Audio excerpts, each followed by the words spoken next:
प्रदीप जी, जो दावा वो कर रहे हैं कि मुसलमानों ने हरा दिया इस बार भारतीय जनता पार्टी को कई सीटों पर, ये सच है क्या?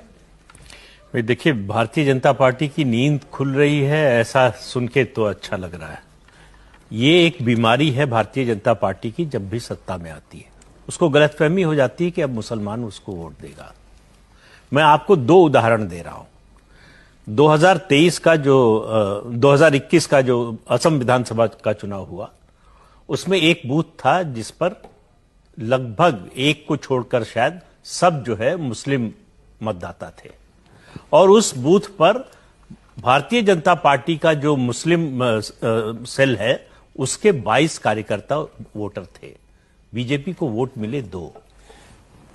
बीजेपी के मुस्लिम वर्कर ने वोट नहीं दिया। दूसरा उदाहरण बता रहा हूं, 2014 का आरिफ मोहम्मद खां कैसरगंज से भारतीय जनता पार्टी के टिकट पर चुनाव लड़ रहे थे। उनका जो इलेक्शन एजेंट था वो 30-32 साल का एक युवक था। बहुत काम किया उसने, बड़ी भाग दौड़ की, पूरे चुनाव में उनके साथ लगा रहा।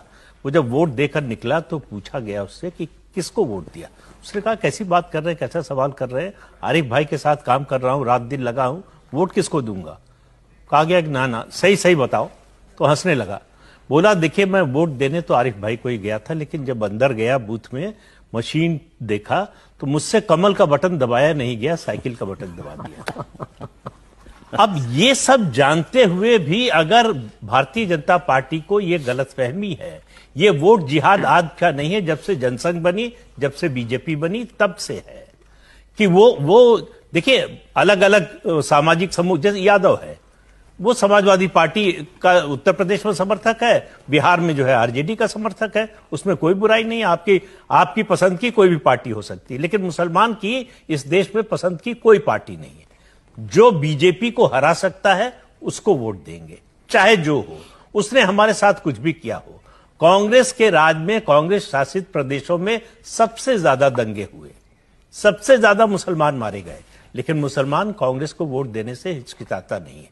2013 का मुजफ्फरनगर का दंगा, अखिलेश यादव मुख्यमंत्री थे, मुख्यमंत्री रहते हुए अखिलेश यादव एक बार भी गए नहीं मुजफ्फरनगर, लेकिन समाजवादी पार्टी को मुस्लिम वोट मिलता है। तो बीजेपी को अगर ये गलतफहमी है कि पसमानदा का मुद्दा चलाने से, लाभार्थी से, देखिए ये लाभार्थी वगैरह सब ठीक है, लेकिन जैसे ही मजहब का सवाल आएगा मुसलमान ये सब भूल जाएगा।